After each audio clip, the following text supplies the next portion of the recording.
Recording. Please talk again for me. Hello, Barry. I am talking again. I was just making sure it was recording your audio. I was like, wait a minute. Didn't see the line go up. All right, let's get into it. Welcome back, everybody, to We Talk Film. I'm your host, as always, Barry, joined, as always, by Clayton. How you doing, Clayton? Hey, Barry, I'm doing good. How are you today? Doing well. And we've got two very good things we're talking about today. Obviously, one of them being better than the other, but we'll find out later on in the episode. So what have we got going on in the news today, Clayton? There it is. Getting straight into it today. We're on point today. Straight into it. Straight into it. Sure. Yeah. We're doing, I don't know. We're doing it. Our schedule's a bit off at the moment. It's fine. A lot has happened in the film industry this week. I got quite a few things to talk about. Quite a few important things to talk about. But before we do that, as always, I'd like to bring up new trailers that we got first. We got two trailers. One for a series. This is a series from a beloved book. And that book was turned into a movie series that didn't do quite well. But now it's being rebooted with the guy who played young Deadpool in that one Ryan Reynolds movie. It's Peter Jackson and the Olympians. And Peter Jackson? It looks kind of... Peter Jackson? Percy Jackson. Sorry, I was looking at the wrong note. Sorry, I was just too busy watching Lord of the Rings. You know what? Now that you mention it, I would watch Peter Jackson and the Olympians. That sounds awesome. That'd be great. Okay, Zeus. So I've got this great idea for a movie trilogy. All right, I'm gonna take your lightning bolt. No, it's Percy Jackson and the Olympians. It's getting a series on Disney Plus, and it looks kind of meh. Movies were kind of meh, but this looks always equally meh. I don't know. Maybe it's just not for me. Sure. It's out soon. Check that out if you want. But something December else 20th it comes out. Yes. Something else that we got was a trailer for a movie that actually kind of surprised me with how much it's intriguing me. It's the trailer. We got a trailer for Hunger Games: The Ballad of Songbirds and Snakes. I don't know if you watched the trailer for it yet, but yes, it looks kind of good. It kind of like weirdly enticing. Yeah. I was a fan of the first Hunger Games movie. I really liked that one. Yeah. Didn't care too much for the other two. No. This looks interesting. I like the premise. I like the idea, the whole prequel thing. Yeah. No, it does look actually kind of interesting. And apparently they did write a book about it as well, because I read the books before I watched the movies and then everything like that. And like you said, the first Hunger Games is absolutely amazing to watch. And then the other ones, not so much. No, but hopefully this is in the amazing pile. I haven't read the book that this one's based off. I've read the original 3. Yeah. And it's like, 4 books, because it was part 1, part 2, whatever it was. I don't know.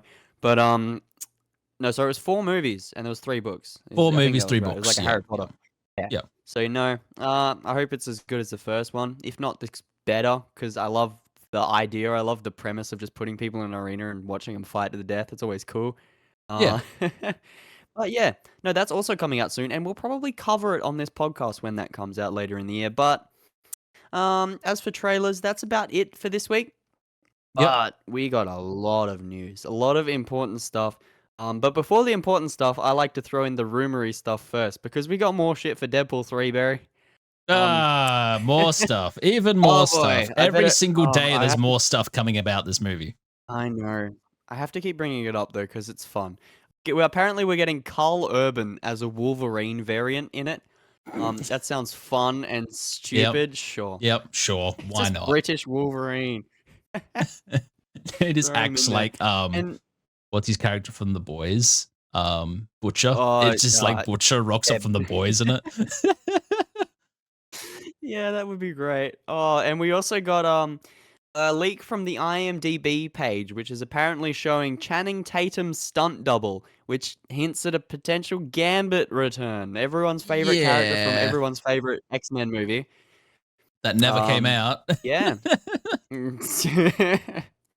Man, don't be too hard on X-Men Origins Wolverine. Not Well, that's the hard thing. being It was a totally different Gambit, and then they were just like, I remember for years they're Yeah. like, oh yeah, we're doing a Gambit movie, but not with the guy from X-Men Origins. We're doing it with, yeah, Magic Mike, and then it just never happened. Yeah, well, apparently it is now because he's going to be in Deadpool 3 along with every other person to have ever existed. So, Yeah, yeah, yeah. Even we're in there, Sure. we make a special appearance. We are. Can we just Deadpool start putting starts a that on the podcast. internet? People would probably believe honestly. it. I've seen more far-fetched things about Deadpool 3, but Yeah. ooh, speaking of things that are slightly far-fetched, apparently, not apparently, this is coming straight from the source. Todd McFarlane, the creator of Spawn, says that the reboot film was nearly written when the strikes started. He said it was about 80 pages into the write, like Ooh. had 80 pages finalized. He said it was Yeah. nearly written, and he probably would have finished it if the strikes hadn't have happened. So Yeah. Yeah. we need to hurry up and get these strikes over. Yeah, and so we I can get a don't think that Spawn will movie. be happening anytime soon either. Oh, I'll So, get into that no. in a little bit later Yeah. because I've got a few more stories before I talk about that. This one is probably the most heartbreaking one of the week because I don't know if you're aware of a film editing company called Tokyo Laboratory. They're shutting down in November. Apparently, they just gone out of budget, no money. But 67 years these guys have been editing films. 20,000 master reels showcasing majority of anime history are in their storage department. Damn. And apparently, when they shut down in November, quite a fair few of them are going to be destroyed because What? they cannot return them to the original or right holders. So thousands of reels are going to be destroyed because it's a private company. They're a subsidiary of Toho, sorry, and they're not doing anything about it. Yep. Apparently, they're trying to get into talks. Some Japanese politicians are trying to get into talks. The Japanese government can't do anything under like any cultural or historical relevances if they're destroyed. So yeah, thousands of master reels showcasing some 67 years worth of anime history, especially Wow. films, is threatening destruction in November. They're pushing against the clock to try and find rights owners right owners, shareholders, anyone that can take them, because if they can't give them to the original owners, they have to destroy them. So Wow. that's not Wow. good. No, that's not No, good at that's all. not good at all. It's not good. And Because I want something every else single that one of those reels. That would be amazing to have in a yeah, collection. I'll take them if no one I'll else take wants them. every single one of them. It's weird that they have to destroy them. They can't sell them or you put them into a Yeah. museum or Yeah. anything. It's a weird legal thing and it's not cool. No. Because media preservation is getting worse and worse. It's harder and harder to do it, especially with a lot of things being online only, which leads us into our big Yes. story this week. Writers' strikes, Disney. Oh boy. Well, let's Oh start it off boy. with the writers' strikes had a second meeting. This is the second big, come talk meeting. Apparently, it lasted for 10 hours the other day. And yeah, nothing came of it. No conclusions were reached. No agreements were forged. They walked out of it, and there's no next meeting plan. Both sides are trying to hold strong, and it's not getting anywhere. Oh, and also, Disney are planning to spend $60 billion on their theme parks over the next 10 years. So, how's that, Barry? Yeah, that's just not great at all. That's just massive, like that. It's such a saddening thing at the moment that all this stuff is going on with the strikes and stuff like that. Because that's the thing. At the end of the day, Netflix, Disney, and all these big companies are making little billions of dollars a year still, and then they still can't just pay their writers and actors what they should be getting. And that's the thing. It's like Yeah. really nothing compared to their annual revenue as well. It's like just like a slither of it, and they still can't make a decision or come to an agreement with everything, which is really, really sad to hear. Because that's the thing now, like you Yeah. said, because the meetings are indefinite, they probably won't have a meeting now till sometime next year. Now, Yes, it's not good. This will be the yep, longest Hollywood strike since 1945 if it lasts past October, which it will. Yep. No agreements have been forged. No one's getting paid. This is awful for both sides. The companies Yep. aren't making as much money as they'd like, and Yep. all of the actors and writers are currently out of work. So the industry is in a bit of turmoil, and that little meeting doesn't help. No. But you know what does help? Some animals are taking it into their own into their own arms Into because their a own bare bear hands. into their own bare hands because a bear was at Disney World recently, causing the shutdown of 10 rides for a day before it apparently left on its own. No one knows where it went. Um, so yeah, Cocaine Bear's fighting back because he's out of a job. He can't get in a sequel, so Exactly. he's going to the Exactly. park. He's doing it. Oh man, they just wait till they get like Jaws involved. Were they Then they're trying to make screwed. like a live action Winnie the Pooh? Ooh, like Blood and Honey. Yeah. Ugh. uh, Oh we'll just God, put a bear in man. the park. He'll be fine. How'd the Honestly, bear even maybe get that's in there in the first place? This is good more question. weird. Oh man, yeah, Disneyland is like the hardest place to sneak into in the world. I think it's easier to get into the Pentagon than it is to get in Disneyland. So yeah, no idea. Apparently, it was just chilling in a tree. Well, so who knows, man? But Okay. Okay. yes, what we do know is that that's the end of the news. Some of the most important stories happening this week as we cover them. We'll keep you updated in everything strikes worthy, and I'll keep you updated on everything with that film editing company because I would really like those reels to not get destroyed. Anyway, Barry, Yes, that would be what are amazing. we doing today? Oh yeah, what are we doing today, Barry? What's happening? What's going Today on? we are talking about something blue, something mean. It's getting loud. That's right. We're talking about Blue Beetle. Even though this isn't even in this movie at all. But you know, it's the only thing I find that's blue. And it's really amazing. And we're just waiting until we get copyright strike. It should be somewhere around now.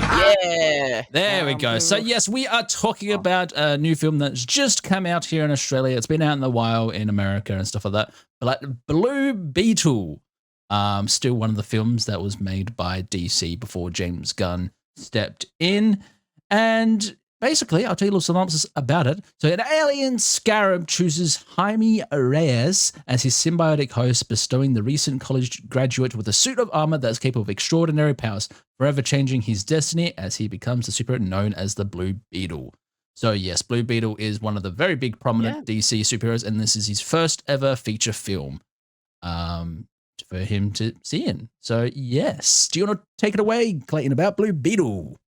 Oh, yes. Well, I watched this movie this morning, so I am coming into it with very fresh eyes. And That's Blue good. Beetle as a character is one that I'm only familiar with in the fact that he shows up in a lot of things. He shows up in a lot of video games, in a lot of comic books where they get everyone together. He's very much a smaller hero, but he's one that everyone likes, and it's like it's a Yes. weird combination because everybody likes him, but he's not the big guys really. But No, no. he And then really there's came two into his different own in this versions of the film. Blue Beetle as well, At which is least another he's confusing thing. yeah. Yeah, Blue Beetle is kind of like a Ghost Rider character, or like a Robbie Reyes Ghost Rider, or a Miles Morales sort of Spider-Man. He's kind of a legacy take on a really old character from DC, Blue Beetle, which I Yep. think was like the 60s or something. He debuted in the like Justice League sort of stuff. But yeah, this is the more modern version, and he's got a film. And I didn't think Blue Beetle as a character would ever get a film. And here I am saying Yeah. that I liked it. It was actually quite fun. I felt I felt kind of exactly what I was expecting, but good. Yeah, it wasn't any worse than I thought it would be, so Yep. that's Yep. cool. Yeah. Yeah. So, No, definitely like right, yeah, so it's one of those films where I was like really surprised that they were like, oh, we're making a Blue Beetle film. I was just like, what? That's like so out of left field, especially with what's happening at DC at the moment, especially like being yeah. able to get this made because it was still under the old run of people over at DC because this was still getting made before James Gunn stepped in. And it was just like kind of weird to like hear like, oh yeah, by the way, we're making a Blue Beetle film. And it's just like, okay. And then we're doing it about Jaime Reyes' Blue Beetle, which I understand why they did it about Jaime. I think because a lot more people know him through like a lot of the TV shows, animated TV shows and stuff like that. They always use Jaime Reyes, and he's a bit more of that diversity character. And you can show a lot more with him, that more modern one. But obviously, they do mention the other Blue Beetle in this movie as well. The original Blue Beetle. It's Cord, which was pretty cool. But yes, so we had quite a big cast for this Blue Beetle film. We had Zolo Mandina as Jaime Reyes, and a lot of Mexican names that I'm not going to try to pronounce because I'm just going to flub it like I did his name. George Lopez was in it. He played as the uncle, Rudy Reyes. We had Susan Sarandon as the villain in this as Victoria Cord. Harvey Julian was Dr. Sanchez. He's actually from the What We Do in the Shadows TV show, so it was kind of cool to see him in there. Oh, yes. And that's really about it. Obviously, there was other actresses and everything in it as well, but their names are very hard to pronounce, so I'm not going to try to attempt to. Oh, and Becky G is there. She plays as Kaji. Sure. Yeah, cool. She does the voice for Kaji. Barry's great with names. We know he always gets his names right. Exactly. Every time he pronounces any name, I have to correct him because he's always far from right. It's great. But no, this film had a huge cast considering this was an origin movie. There are no returning characters, no cameos, no weird DC-ness. This isn't The Flash. No. There's no characters there just for the sake of being there. This is very much just on Blue Beetle, which is good. That's what you want. Yeah. Very good, and it's honestly probably what made me like it so much, because this is going to be the second of 3 DC films that we're getting this year. The first being The Flash, which was a dumpster fire. This, which was kind of good, and then Aquaman 2, which looks equally kind of mid. So this is definitely going to be the best of the 3 this year, unless Aquaman surprises us some miracle. But DC popping off. I'm not sure how much money this film's going to make either, because people seem to be like, it's okay. Here we go. So its budget was 100 million. It's currently made 121 million at the box office. So it's made its money. Yeah. It's made its money, but yeah, this film's big cast. Yeah. Let's talk about the main actor, because I think he was the best part of this movie. Mr. Zolo Maraduena as Blue Beetle. I think he's just the character. He embodied the character of Blue Beetle. He is the absolute standout in this movie. That's one thing for certain. And I'm pretty sure James Gunn did say that, he's keeping the actor as Blue Beetle. Like, this is going to be our Blue Beetle in the upcoming James Gunn DC universe, or the Jaime Reyes Blue Beetle version anyway. Which is good to see, because I think he was an absolute standout in this movie, with his performance, the way he acted, and it was literally like one of those actors you get like Iron Man, Robert Downey Jr. as Iron Man. Like, it just fits perfectly, and I couldn't really think of anyone else portraying Blue Beetle now. Like, this is Blue Beetle indefinitely. Oh, I mean, he looks like him, he acts like him. They match it pretty well, so as much as I know of Blue Beetle, which isn't a lot, but I think it's maybe slightly more than the average person watching this film. So yeah, the film basically is he's just down on his luck, sort of teenager. He's come back from college and he's living with his family. They need money. And so his sister gets him a job at this rich person's house, just kind of housekeeping, I guess. But he bumps into the villain lady, and the villain lady has a niece, and she's good and attractive, and the main dude's like, whoa, I gotta save her. Anyway, that leads to him coming into contact with an alien scarab that latches onto his back in probably like my favorite scene of the movie, where it attaches to him in the kitchen and his family's freaking out.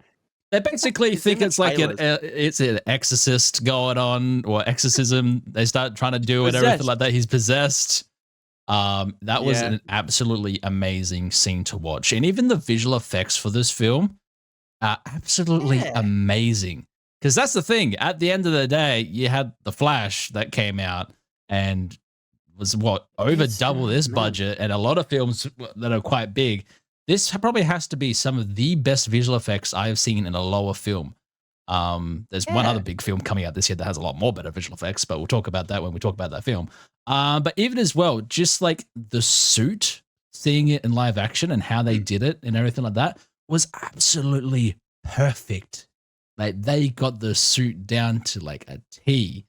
Yeah. And it just actually like Yeah. it's because it's obviously a practical suit that he's wearing and stuff like that. And for the Which most is part, really yeah. nice for the most part and stuff like Very that. cool. But it does have like when they do the visual effects elements on top of it, like it's just so seamless in a way. It's just like it's actually It was part of the really suit. good. Like, yeah, in that scene, the suit latches onto him, and it starts like attaching it. It's similar to the Venom scene in Spider-Man 3, where it's Yeah. crawling over him and it's attaching it, and it looks really cool and techy. And it's like, man, why did the Flash look so terrible and this looks so good? That's the only thing I could think about while Yeah. seeing the great, because the visual effects on this were good. There was Yeah. nothing that was bad. And it's No. like, huh? This is the same bloody studio that did this for Yep. half the budget. Yep. It's Yep. oh my god, I don't get it. But No, neither so do yeah, I, the visual but effects were good, the acting was good, and then there was some letdowns because this film, I think its biggest flaw yeah. was its story. Yes. Yep. Because Definitely its story and its oh overall villain plot and stuff like that. It was very, yeah. very basic. So If this yeah. yeah, so basically, if you've seen a movie called Ant-Man, it's exactly the same plot. The villains have the same suit, and they wanna use it to make an army of the same suit, so the hero has to team up with a girl in order to stop them. And there's a family drama involved, and then the original hero shows up. It's the same movie, and, Yeah. yeah, like, the plot was Yeah. just bad at some points, I will say, but it was fun to see Blue Beetle do stuff. It's hard to explain because I love the character. I love Oh seeing him in his yeah. little Yeah. situations. It's like the villains, my god, they're so Oh yeah. one-dimensional. Yep. No, Nothing happens. that was really sad to see. Like, because Susan Sarandon is such a great actress and everything that she's had a very long career and everything like that. Yeah, And they got her for this film, and she wasn't even that menacing. It was just so like such a yeah. like B grade villain. And I'm just like, you could have done so much more with her. It's like give her like more Yeah. stuff to work with and stuff Oh, like that. man. But it obviously like there could have been like maybe a different version got revised or something like that because this is still part of the old DC, and we're not Yeah, too sure what right. exactly behind the scenes of all that is and stuff like that. But like I said, I'm still happy that we actually got this movie made and everything like that. But yeah, it was just mainly the story was a letdown for it because, like you said, it was very basic. It was essentially Ant-Man all over again, and a lot It's of as like yeah, it was as basic as it could have gotten, really. yeah, I mean, yeah, it hits all of the cliche superhero film things that we've seen. yep, But it's just because it's a fun character that the movie's good. So if it didn't have any of that, if the main dude was bad, this would have been awful. It would have been so generic. oh But yeah, yes, it's really disappointing because it's like the main villain, the lady. It felt like she just wanted to go home the entire time. It felt like she yeah, just wasn't yeah, caring about this role. And yep. same with the under henchman, the evil Oh, dude that ends up wearing the suit. Carapax, good old Carapax. Carapax. Oh, it's so boring. And you see his backstory, and you're supposed to feel sad for him at the ending, and it's like, I don't care about this Yeah, it's guy. like no, He said no. 2 lines.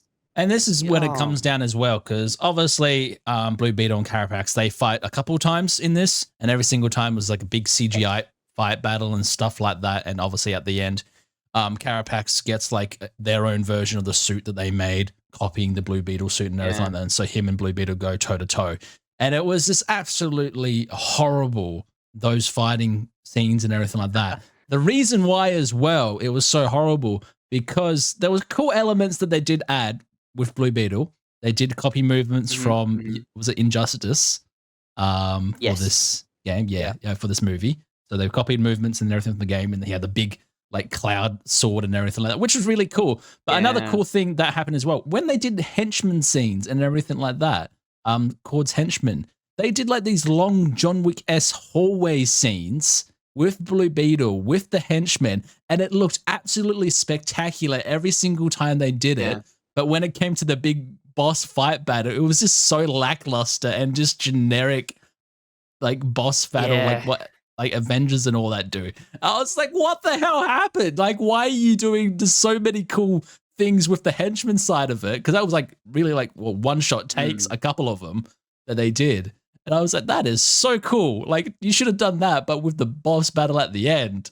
Yeah, I don't know. It feels like this movie is a product of, again, studio interference, just terrible writing, and yeah, Yeah. the generic plot points. It's felt like when they would say, "Oh, we can do a Blue Beetle film, but here's a list of points you have to hit." And it was like 20 or so of the most generic superhero movie stuff we'd ever seen. And so the director's going, I guess I have to make the most generic superhero movie I've ever seen. But at least I can get good actors to do it for the most part. For the most part, It's yeah, very, yeah. very disappointing. Yeah. But it was fun. I don't know. It feels like this is a movie that you'll see the group of friends on a Yep. random Friday night as Yep. like a let's go to the cinema. What's on Blue Beetle? Sure, we'll watch it and then we'll never talk about it again. But that was fun. Yeah. Yeah. You know, it's one of those kind of movies. Yep. But the And that's the soundtrack thing. was cool. The soundtrack was really cool. Like, Yeah, especially there love was a the scene soundtrack. when they get in the scarab tank. You've seen it in the trailers and stuff like that, where they go and kill Oh a whole yes, bunch of henchmen and stuff like that. Oh my gosh, that was so cool. When was when it Kickstart Kickstart My My Heart Heart starts playing. started Yeah, playing. you But know, then also as well, right? This is a PG rated film. I think it is. yes. Um Ooh, they it might be M here. might be M. Oh, it's PG-13 in America anyway, But or what I'm that's seeing on M. It's M IMDb. for us. Yeah. Yeah. But they literally impale a guy with the scarab machine.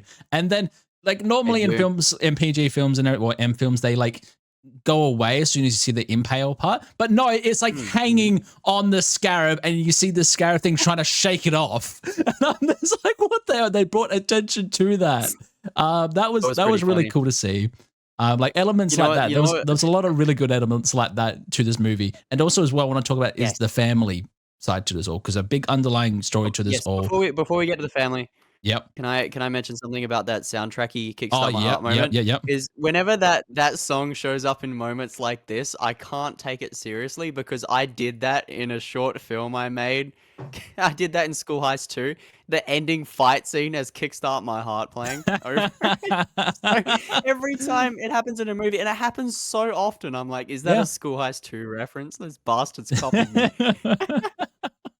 But yes, no, let's talk about the family because Their they were, again, family. probably the best part of this movie. The Yes, yeah. family and, Jaime is just the best part of this movie. It makes me wish there was Yep. no villains and it was just him goofing around in a suit for 2 hours. So That yes, would have please been talk about the honestly family. cool. Yeah, that would actually It be a really would've. cool film to see. But yes, They obviously, would have never had the balls to do it though. no. But a big part of Jaime's character has always been, even in the comics and stuff like that, is about the family, the Reyes family. And obviously, like, it begins at the start of the film. He's come back from university no, he went to Gotham University. That's right. He come back from Gotham after 4 years, whatever how long university is, and seeing his family. And also, they're down in their luck. Everything bad's happening and stuff like that. His dad had a heart attack. And spoilers, later in this film, when they have their first fight scene and they get taken away, he dies.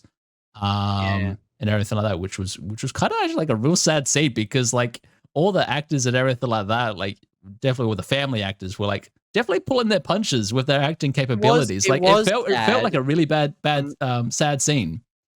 Yeah, it was sad until the dad showed up in the Ghost You Can Save the Day montage, in which case it lost its momentum, I feel like. But yeah. anyway, That yes. still was The like rest of a the nice family. touching scene. But yeah, the rest of the family, because you had George Lopez played as Rudy Reyes, which is his uncle. And oh my gosh, was I great. didn't know it was like, didn't realize it was George Lopez until like I remembered that it was George Lopez. I'm just like, wait a minute, who is this? Oh, wait a minute, it is George Lopez. It's the most zany, interesting character, and he's so great in it. And then also you have Nana Reyes, who just, I love Nana. this little nice little lady and everything like that, until you get to the end. And then it turns out she was part of like the Mexican Revolution and stuff like that, and knows how to hold a minigun. And it was absolutely great. Oh, that was really funny. It felt a little forced, but it was funny. It was definitely one of those. It was funny. Oh, cliche, make the old lady be good at shooting with a minigun. Yeah, sure. Yeah. And it was a generic point, but it was fun. This whole movie, it's such a letdown, but it's a fun letdown. I think that's the best way to explain this movie, is a fun letdown. That should be the tagline. Yeah. Fun letdown. Oh my god. Do we say our final thoughts and everything about Blue Beetle then? Sure. Sure. Should Sure. I kick it off then? Because I'm Yeah. also reading here that the film was originally supposed to be like a HBO Max only release before they developed it into Oh, feature. okay. That Okay. might have had some role in its lower budget, but of course, Yeah, as but it's gone over, still, this is the thing who with a lower knows? budget. They've done well with a lower budget when you compare everything else the studios pump it out. Yeah, especially The Flash. Yeah. Oh boy, we don't need to get started about that. Yes. So final thoughts. Blue Beetle. Yeah, it's a fun letdown. The acting's good, soundtrack's good. The villains suck, plot sucks. Don't watch this movie if you're expecting anything other than a generic superhero film with some fun action for the most part. And yeah, this is a movie no one's going to be talking about next week. It came out, Yeah. people saw it. Yeah. Yeah, all right, cool. It's probably not going to get a sequel. The character might show up again in other things. Yep. Again, it feels like it's just another DC letdown this Yeah. year. Yep. Yeah, I don't know. Maybe because my expectations were so low that I enjoyed it as much as I did. Because if I Yeah. was Yeah. really hyped for this film, I would have hated it. Like, if you Oh, were like, "Oh, yeah. this is gonna be the best DC film of the year," I'm like, "It's gonna suck." Yep. Yep.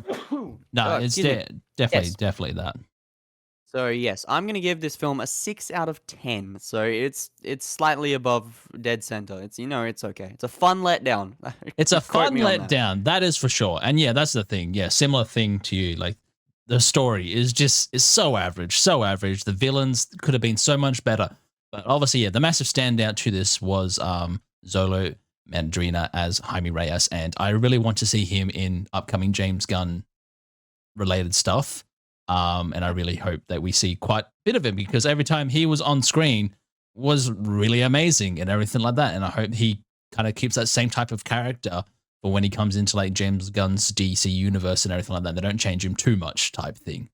I really want him to stay the way that he is and just throw him in James Gunn's DC universe. And yeah, like that's the thing. Everything else for it was just kind of average and just kind of mid. And like it was still a fun time to watch. I'll probably watch it a second time just for those couple fight scenes that they did do and everything, and looking at the suit because I love the suit. Like that is one suit that I actually want to have next to my Deadpool suit. Like it's really cool. That's the level that I want. It's cool. It is cool, and the whole like Blue Beetle character and everything like that. Like I've read a couple of the comics and know a bit of his background, and there is so much potential with what you can do with him, well, especially Jaime's one, and also as well if they go about doing the original Blue Beetle, with the one without the scarab powers and stuff like that. Cord or whatever, and hopefully they do that in maybe James Gunn's universe because that would relate to Booster Gold as well because him and Booster Gold teamed up a lot in the comics. But that was the original Blue Beetle, not Jaime. Jaime just did his own thing, type thing. But yeah, I'm gonna give it the same, a 6 out of 10. Enjoyed the acting performance of Jaime. Everything about that was really cool, and the family. But just everything else about it was just an average film. Yep, no, that's fair. That's about as good as we can sum it up. Sorry there wasn't a lot to talk about it because it was so generic. You all know this movie and you haven't seen it. It's God. Yeah. But, well, that's the thing. You could probably just like watch a trailer and just be like, "That's the film. That's basically everything that happens." Nothing surprising. Nothing surprising some at funny all. Jokes. That's about it. Yeah. Sure. Well, let's move on to something that was surprising. Very surprising. Hey. So, as always, our second part of the podcast. Still haven't put that Ahsoka theme on there. Still haven't. We're probably just going to do the entire season of the Clone Wars. Because essentially, this is what it's become now. Gonna run out of episodes. So, yes, this week, part 6 of Ahsoka has come out, titled Far, Far Away. And oh my gosh, what an episode. So obviously this takes on from the massive episode that last week was episode 5, where we had the return of Hayden Christensen, going back to seeing live action Clone Wars, and then going into the Purgles and going to the new galaxy in which this title references, because we have gone to a new place that is far, far away. And yes, we have come to a brand new galaxy in Star Wars, and seeing it for the first time in anything like visual media and stuff like that. Obviously, they talked about in the Legends books and everything like that. They went to these galaxies. But Dave Filoni, once again, has changed Star Wars forever. Oh my god. That's not even the biggest thing that happens in this episode, is it, Clayton? Oh god, no. So this episode is once again following the trend of having an episode where your main character's not even in it. She's in it at the start, and then someone else steals the show because we show up to this new galaxy. Sabine goes along with what's her name, the Night Sister lady, and then Balin and the other guys. They show up at this new place, and we see a bunch of Dathomirian witches that have been communicating across galaxies. They were cool to see live action. I always loved that look from the Clone Wars, the Night Sister look. Oh boy, and yeah, we show up doing some wizard magic. They lock Sabine in a cage, and then we hear rumbles. She tries to force open the door, and we think the force is working, but it's not because we hear rumbles, Barry. And this moment might be my favorite moment in the whole show just because of how good this looked. We get a pan up and we see a Star Destroyer, but it's not just any Star Destroyer, is it, Barry? No, it is the goddamn Chimera. And if people aren't familiar with Rebels, Chimera's, well, the captain, or the admiral who governed the Chimera was Grand Admiral Thrawn himself. Yes. And we see the blue guy. We see the blue guy finally. I was honestly expecting him not to come to the final episode of this season. I thought it was going to be like the big thing, man. But he is at the forefront of this episode. And I was just like, oh my gosh, he does steal the show. Obviously, yes, they did get the same voice actor who played him in Rebels. Is it Lars Mikkelsen? Yes. Yeah, Lars Mikkelsen, who is Mads Mikkelsen's brother. Obviously, everyone knows who Mads Mikkelsen is. And this was just, like I said, like you keep saying, every single episode, there's someone doing a better performance than Ahsoka. And it's meant to be a show about Ahsoka. Lars Mikkelsen as Grand Admiral Thrawn. No, it's not a bad thing at all, because this was absolutely amazing. But he absolutely steals every single scene that he is in. And he is just as menacing as his character was in Rebels.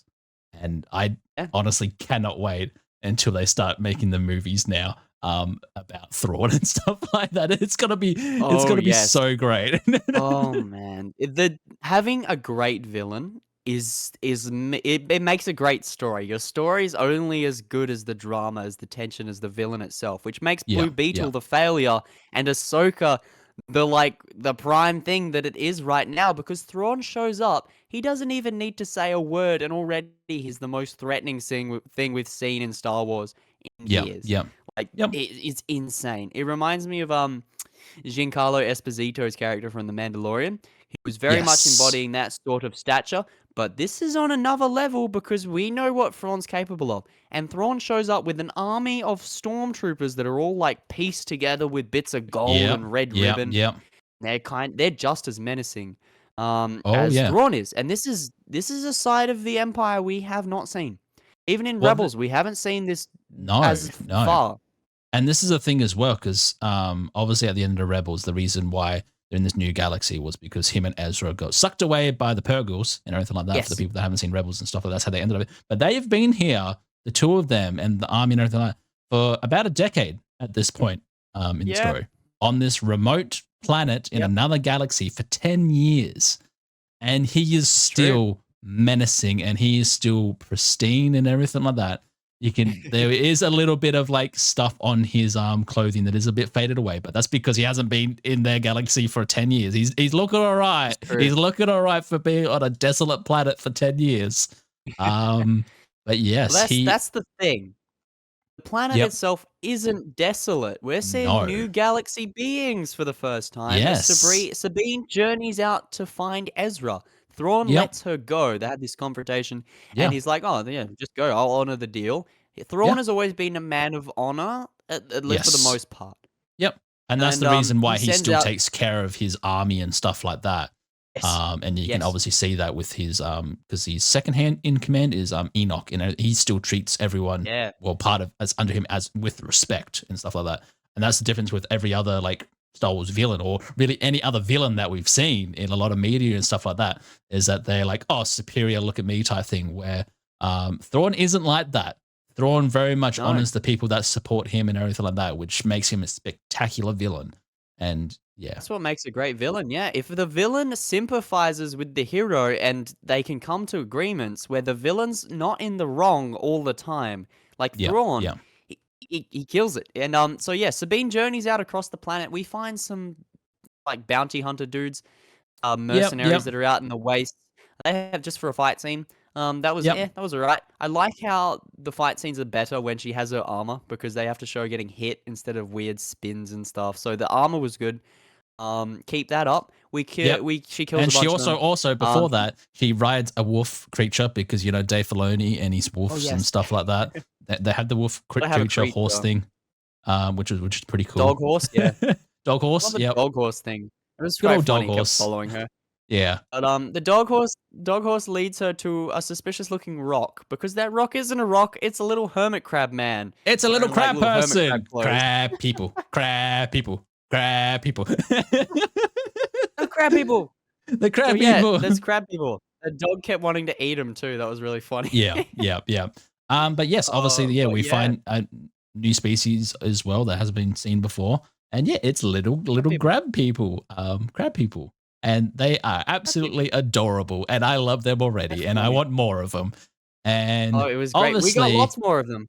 Lots more of them. There's a whole crab person caravan. Leads Sabine to the village. Who do we meet at the village, Barry? Why don't you talk about this a little bit? We meet Ezra. He's back, and he has a beard. He's not a kid anymore. Well, I suppose, he's been there for 10 years. Man. He's an old man now. And actually, this is a nod to Rebels as well. His character design, what he looks like now, is what Ezra's father looked like in pictures and stuff like that in Rebels. Oh. Yeah. But yes, this is obviously the first time we're seeing Imana Esfandi. Sorry, butchering the name. God damn it. As Ezra Bridger, besides the little holocron thing. And yeah, it was just a nice little introduction about everything. I did feel it was a bit strange where they're just like, we're not going to talk about how Sabine got there or anything like that. We'll save that for the next episode. Type thing. I knew that was going to happen, because she's not going to be like, oh, I'm working with Thrawn and I got here, and I got Ahsoka killed and all. Which obviously, but it's also the fact he hasn't seen a person that he knows for 10 years. Yeah. So it's like, he's just going to want to spend time with Sabine, honestly. Knowing Ezra, he's just going to want to sit down and just chill with her for a bit.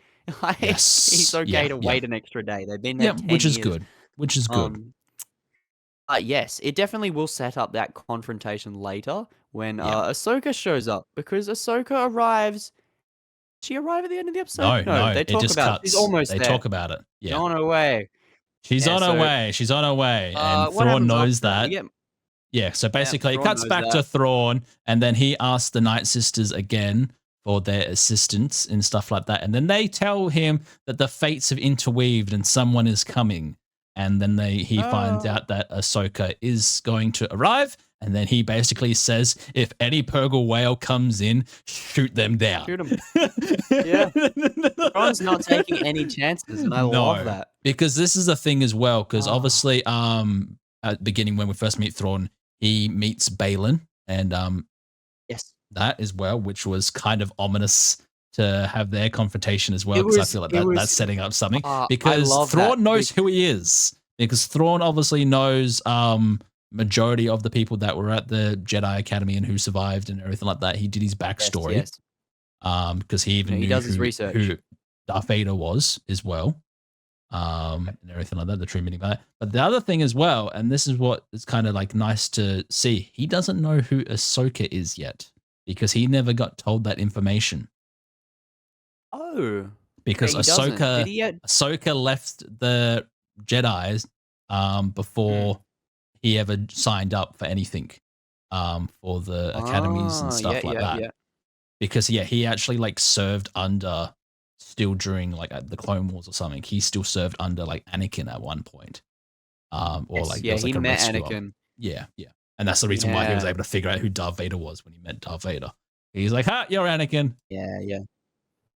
Which makes sense. No, but that kind of surprises me. I'm sure he. Yes. Oh no, no. Maybe he heard, I don't know, like rumors or something of an Anakin's apprentice at one point.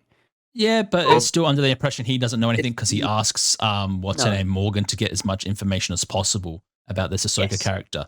But I just want to talk about the confrontation with Baylan just for a second here, because I feel like this is setting us up. Because obviously, Baylan, played by the late Ray Stevenson, is another character that is absolutely standing out. He is on this planet searching for something even more. Because obviously, him and his apprentice go out after Sabine, because they're like, oh, go and kill her because she'll find Ezra and everything and go and kill the both of them. But he's here something a bit more, because this is another thing with this character which makes him so great as well. He is this character where we're slowly finding out more of like the reason, the things that he wants to do. He wants to have balance, and he wants to like fix the wrongdoings of the past. And he gives this great speech to his apprentice in this one, talking about he remembers when the Jedi fell and everything like that. And he finally realized eventually like why they fell and everything like that. Like, because of their wrongdoings and everything like that. And he kind of wants to rectify everything by like not having like a new empire, by like making sure everything's kind of balanced in its own way. And it just like, it's just more intriguing, because this is another thing as well. At one point, he feels something or hears something. He knows there is a presence, something on this planet that obviously we don't know as an audience yet, but the only character that does know at the moment is Baylan. He has come to this planet in search for something, and obviously this is a brand new galaxy that we're in on a brand new planet. We don't know what's going on yet, even though this was the first episode on it. A lot of it was centered on Thrawn and Sabine finding Ezra and everything like that. I feel like in the next 2 episodes, because we've got 2 episodes left, there is going to be something very big once again that Dave Filoni has written that will probably change Star Wars yet again. And it's going to be due with Baylan's character. Yeah, I guarantee it, because Baylan's telling Harty about the stories of the Jedi. He was told all these tall tales of further galaxies and things like that. And it's making me think, like, what could it be? There's so many things in Legends, which again are these stories that we've heard that aren't canon. It could be the Yuuzhan Vong. It could be something else. It could, who knows what this presence could be. That he's looking for, searching for, and it makes me wonder why he's searching for this outside thing. And I don't know. It's very weird, but it was cool to see Baylan, who was the greatest villain of the show, and he didn't do much. He was just kind of there as this menacing threat, but he was so cool. And then Thrawn show up and be a completely another level, because Baylan's like scared of him. Oh yeah, like this is the first time where we saw Baylan kind of threatened in a way by this guy who's literally been living on a remote planet for the past 10 years. And he's just a dude with no powers, no Jedi training or anything like that. And Baylan feels threatened. And it is just like, Thrawn is serious. I feel like Thrawn is what Star Wars needed at this point, because Star Wars, what it was lacking, especially now, is good villains. Like they're gonna they have to create people from scratch. We occasionally get good ones like Moff Gideon, but for the most part, and we then get they just kind of like made him crap anyway. But we get people like Reva, or people trying to fill the gaps between Palpatine and somehow Palpatine returned. It's like there's nothing here. Except Thrawn. Because Thrawn's sometimes more menacing than Darth Vader. Like, well, that's the thing, because it goes back to his character and everything like that, where he's like, he's kind of like, he understands like both sides of like everything in a way. Like he understands his opposing like characters and everything. He understands the heroes' like sympathies and their ideas and stuff like that. And he also understands what the Empire is and what they want and everything like that. And that's when you have a character like that, that's when it becomes very interesting, because you're not sure what this character or what Thrawn will do next. And here's the thing as well, like he's been able to do all right and still has a legion underneath him that at the end of Rebels, basically there wasn't much left of. And somehow he's been doing all right on a desolate planet, working with the witches and everything like that. Because we also find out as well, this is the Dathomiri homeworld, and this is where Purgle whales go to die. That was insane. That was insane to find out as well. That this is the Dathomiri homeworld. I was like, oh, okay, we're going to Night Sister like territory backstory and everything like this. So they came from a different galaxy after all that, and and that relates to Thrawn. Yeah, it is also revealed that Thrawn is using the dark magic for something as well, because he's like, you guys need to prepare your dark magic because I'm about to do something wacky, and we don't know what yet, but it's insane. It's like, what's Thrawn been up to all of these years apart from just living on a ship and slowly taking bits apart and stormtrooper armor? There's something else here in this new galaxy. Something's not right, Barry. Something's coming. And we don't know what, but it's got me really excited because it does. The show has reached another level. Like before, it was good. Before all the Thrawn stuff, it was all getting to Thrawn. I'm like, yeah, this is good. Now that we're at Thrawn, the intrigue is so high. But it's like we've got 2 episodes left, Barry. Yep, only 2. It feels like it's like, man, I want another 10 episodes because it feels like we're going to get a lot.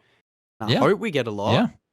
Because they're going to fill this guy for 3 movies or something. Yeah. Well, I have a feeling that, probably next episode, we would probably still be on this planet, I hope. I hope for the next 2. Like, if we finish it out on this like planet, this galaxy that we're in, or by the end of it, obviously they go back to the normal galaxy type thing. Them getting back. That makes sense. That makes sense and everything. But that's the thing. It's just like, what does Dave Filoni have planned for this and the future of Star Wars? Because obviously, they are working on the movies and everything like that. And then it's just like, well, he introduced a new galaxy, and there has to be something for that. There has to be something. The reason why he did that, like he is trying to introduce something. Not just a new galaxy itself, but there's something else. There has to be something else. The reason why he's doing it, and I feel like it was just all a build up to whatever that will eventually become. And that's the thing. We've only got 2 episodes left for it, and it's just like we're gonna have all these great characters all coming into play and everything like that. And this is another thing as well about this episode, and it is absolutely amazing. And it doesn't go back on nostalgia or anything like that. Like, it doesn't use that. That's the reason why last week's episode was so well done and everything like that. Because obviously we had Hayden Christensen come back, and we saw live action Clone Wars scenes, and everybody loved that. And it was just so well done. But that was nostalgia. A lot of those things, a lot of fan service in that episode, which made it really great. And the way they did it and stuff like that. But this episode stands on its own because it's more of the story, more of these new characters, no fan service really at all, besides Ezra showing up and Thrawn. No, not really. But even the story forward all and stuff like that, it's moving the story forward. And this has been an amazing episode just by itself. Like, I put this episode on par with last week's. And it was like it's a totally 100%. Different shift. It's a totally different shift than episode. Like, we are getting to that more darker elements now of the serious of the story that Dave Filoni is trying to show, which is good. This is what we want. Yeah, it is. And Thrawn isn't fan service in this either, because he's the main villain of the story. It doesn't feel fan servicey in any way, because Ahsoka's been looking for him. Going after him. It's been building up to him ever since Mando season 2. So none of that's fan servicey at all. But this episode stands on its own. There are obviously some points, a couple little lines of dialogue that feel a little different, a little forced, and of course some of the action still looks a little Like 90% of the time, it's really awesome and really great. Like it's 9 out of 10. Like, perfect Star Wars here. It's so close to being absolute perfection. Oh yeah, but it's still awesome. Like, this is the best Star Wars we've got since Andor. Going to give it a 9.5 just because I gave last week's episode a 9.5, and for me that it's on par with last week's. So much, and then that's the thing. It's really like the story and what Dave Filoni is trying to write and everything like that has been absolutely tremendous in this series so far. Like, it's just been on point after point after point, which is good to see, because that's the thing. A lot of other Disney stuff, and obviously Mandalorian, Kenobi, and Boba Fett, and everything like that, like, they all fell short. Like, they started off pretty good, Yeah. But they just went downhill really quick as soon as we got like second episode in or third episode in. It was just kind of boring. It just kind of got really average. Where for this, every single episode has gradually gotten better, and it's just like it. I think this might be the first ever Star Wars show that's going to end on a really big high, and a lot of people are going to be questioning what is the future of Star Wars after this show ends now. I hope and everything so. like that. Yeah. So because that's the thing, I this really is what's hope so. setting up for the upcoming films that Dave Filoni is writing. This is setting up what the Mandalorian's been building up to and everything like that. Because his idea is to basically like Avengers all of them and make them all come together for the movies and stuff like that, which is going to be interesting. But as long as Dave Filoni is in charge and he is writing it, I am down for it. I am more than down for it. It feels like it's building up to it at a great pace because it's like 3 movies worth of plan. That doesn't even mean that they have to all come together, right? It can be stories spread out across 3 movies. Like Mando could be in the second movie, but not the third one. You know, something like that. You know, it doesn't have to be an Avengers level thing. It could be an original trilogy level thing where characters show up for one. Like Mando could fill the Lando gap of the trilogy. He shows up at the end when they meet him.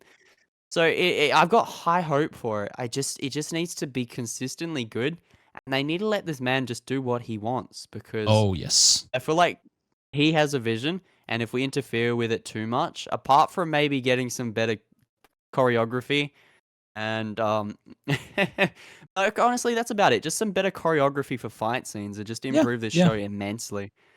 Probably the only thing that it's lacking is the lightsaber fights. Oh yeah, because that's the thing. The costume design and everything like that is on point as well. Because I want to point out as well, because obviously we see that what remains of Thrawn's Legion anyway, with like the gold armor or bits and pieces and stuff. And he's Captain Enoch is absolutely amazing. He's got like a gold face mask thing in his helmet.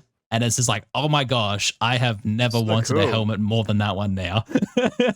You can guarantee they're selling that helmet right now. Like they better be. They better be. It's an amazing design. This show is, again, it holds up like the rest of Star Wars where everything always looks good. Like the visual effects in the show are amazing. The makeup and practical effects that have been in since Disney Star Wars has always been amazing.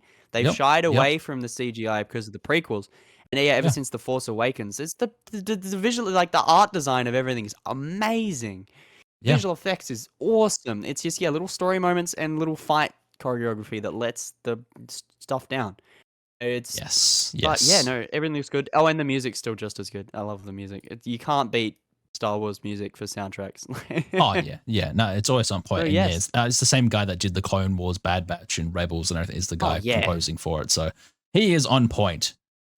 Hell yeah! So it's a 9 out of 10 from me, which I think is what I gave last week's episode. So I'm gonna give it a 9.5 out of 10 for me as well. And it was pretty cool as well to hear Hu Yang at the beginning of this episode as well, talking about he said the line, he said the Star Wars line, he said a long time ago in a galaxy far, far away. Because obviously they were talking about the stories that Ahsoka was brought up on as a youngling at the Jedi Temple, which Hu Yang would have told her as well. And it was just so cool to actually someone say that in Star Wars, because no one ever has said it in Star Wars before. And of course, the one person they get to do it is Dave Filoni, David Tennant. That's it. Is David Tennant saying it. It's like, yes, that was the one time that it fits. It's because they're talking about another galaxy from a long time ago. Like, it fits. That's the only time they could have done this. So I was cool with that. I liked that. It was a nice little callback. Yeah. All right. Should we call it there? We're excited for the next episode. I think that is it for today's episode then. Where's the intro? There it is. He found it. So thanks everybody for joining us for another episode of We Talk Film. I hope you liked it. You know, leave us a comment down below or something like that. Make sure you liked it. And we'll see you in next week's podcast. Bye, everyone. Yeah,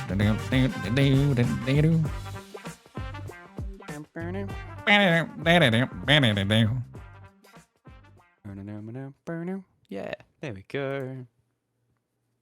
Nice. But obviously, welcome to the Director's Cut, everybody, where we talk about shit. Cutting up directors.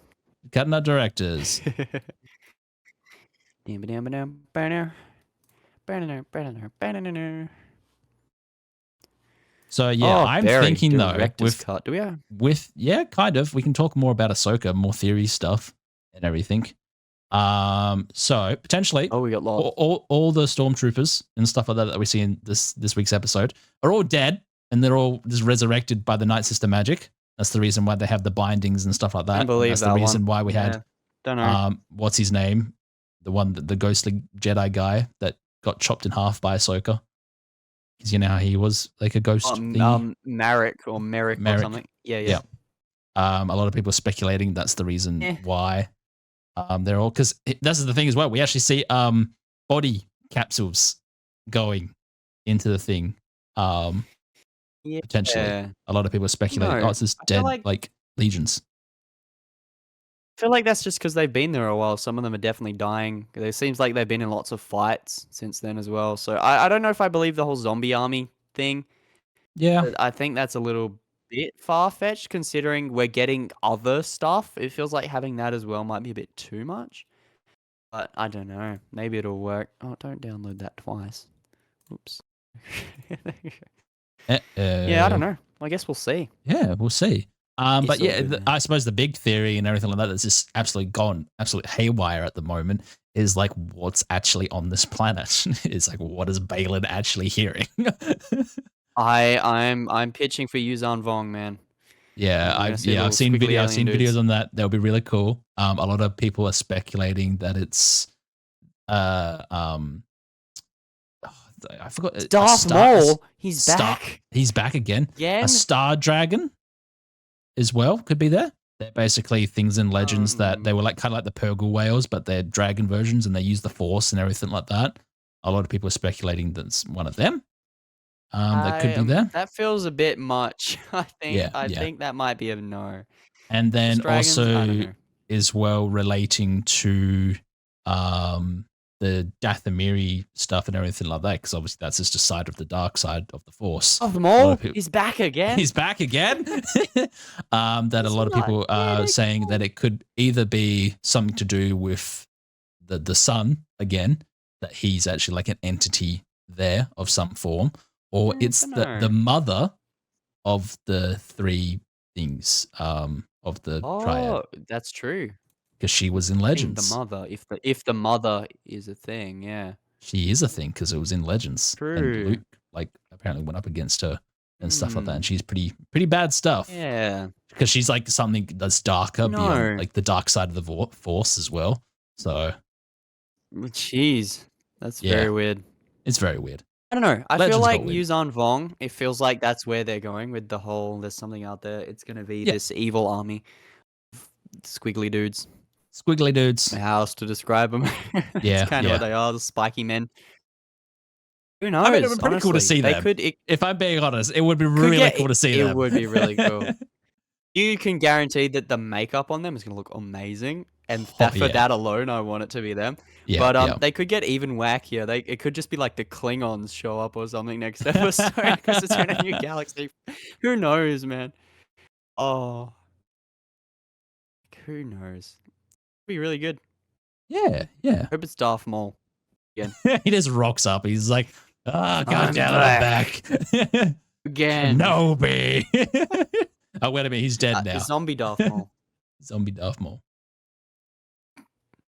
I don't know. No idea where it's going to go, and I love that. Yeah. Importing, yes. Yay. Very cool. All right. Should we tell the director's cut that this is actually coming out the day after we're recording? You guys aren't hearing this live? Oh my gosh, you guys aren't hearing this live? They never do. I don't watch it live. I don't know. No one watches it live at all. But yeah, no, at the moment we've been changing our schedules around and stuff like that. Mainly because of me, because it's all Barry's fault. That's why. No, not really. I have a gig tomorrow night when we That's right. That's right. So yeah. This week's okay. And then what are we doing next week? That's another thing, because you and I are filming something this week, and yeah, that's a good point. It's a good question. I'll have to think about that because we won't. Well, that's because we're gonna have to watch episode 2 out there while we're filming. Oh, at Lancelin. Yeah, we will. At Lancelin. We're going to have to watch it. That's okay. I have like an 80-inch TV at Ben's place. Okay, we can that's good. watch That's good. That's there. good. That's good. Yeah, no, their TV's bigger than the one that Ben has at his house, so it's awesome. We'll have to watch Ahsoka there with the group. That'll be sick. But yeah, cool. No, as of movies, it's a tough one. Because we're not gonna have the time. IGN put out a bunch of like photos of just stuff that's coming out, and I'm not sure. Otherwise, we'll have to find something old to talk about. Ooh, no. No, that's just after. Yeah, it looks like nothing's coming out in the span that we've got, so... What could we do? What could we do, Barry? It's going to have to be something like on a streaming service and everything like that, most likely. Yeah, something... Probably might have to be an old film. We can do an old film. Yep. Oh, we'll have a look over the next couple of days and stuff like that.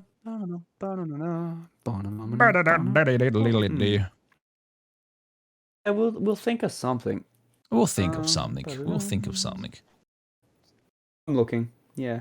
Even though we already have like one of our podcasts planned for in November because of that music video film that's coming out.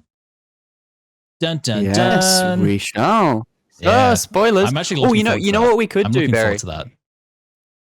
It would be really cool. We could do Talk to Me next week because that's on MFC. Ah, okay. My fans. Yeah. We could watch that. Yep. Yeah. We could do that. There we go. Next week sorted. Yeah. Next week sorted. There we go. Yeah. You hear it here first on the Director's Podcast, and then it turns out we don't actually do that. Yeah. We tricked you guys. We're doing the Croods 2 instead. Yes, I love the Croods. Yeah. No, the second one, not the first one. They made a second one? I'm a fan of the Croods. I haven't seen the second one, so... All I know is that Nicolas Cage voices the dad and Ryan Reynolds voices the hot guy in it. Nicolas Cage is Grog. That is true. He's Grog. So yeah, we'll see you guys next week for the Croods 2 watch along party. Is this episode 30 or is next week? This is episode 30. This is episode 30. Oh shit. We've done 30 of these? Bro. Oh my god. 30 hours of We Talk Film content. You guys are insane. I think we're insane. Too late to quit now. Yeah. We quit while we're ahead. I feel like we're committed now. Maybe we won't see you guys next week. We'll see what happens. Imagine that's how we end it. We never do another episode. We end it with, we'll see you guys next week for the Croods 2. Oh no, we end it like like Avengers what's the Infinity War does, where we get like snapped away, or like only one of us goes away, gets snapped away. Half and of then us, that's it for like oh no, 5 years. We're gonna get... And we come back in 5 years. So good. Mr. Barry, I don't feel so good. Dust. Well, that's the thing. Logically, if I got snapped, right, and I disappeared, we'd be the same age. We would be the same age. That would be awful. I'd be old. Oh, if anything, I'd get snapped, and then I'd come back in the finale to save you or something. And then I'd be like ancient. You'd be even older, yeah. And then you die at the end because they had to kill someone off. You snap your fingers and save everyone. Oh. And then I can inherit the Deadpool suit. That's how it goes, guys. Last man standing gets the Deadpool suit. I'm gonna put that in my whoever will. Lives. Can I put that in my will? Yeah. So basically, when you go to my funeral and everything like that, it basically becomes like Hunger Games for everyone that participates, and whoever wins, whoever survives, gets the Deadpool suit. Oh, that's genius. You know for a fact I'm making sure that no one else gets an invite. I'm locking that shit down. Oh, sorry, Barry. Looks like I'm the only one who could show up. Yeah, Everyone's that's to be expected, outside, if I'm being honest. No, you would be the only one to show up. Oh, Barry. All of our fans will be there. 3 people that watch the videos. Oh, I thought you meant actual fans because it would be a hot day. Might be. It depends. Yeah. All right, should we call the director's cut there? We should call the director's cut there. All right, see you, everybody. Cut. Goodbye. Oh, we should say cut at the end. Oh, cut. Like we should be like cut. Yeah, we got a thing. We got a thing now. We got the thing. It's a thing.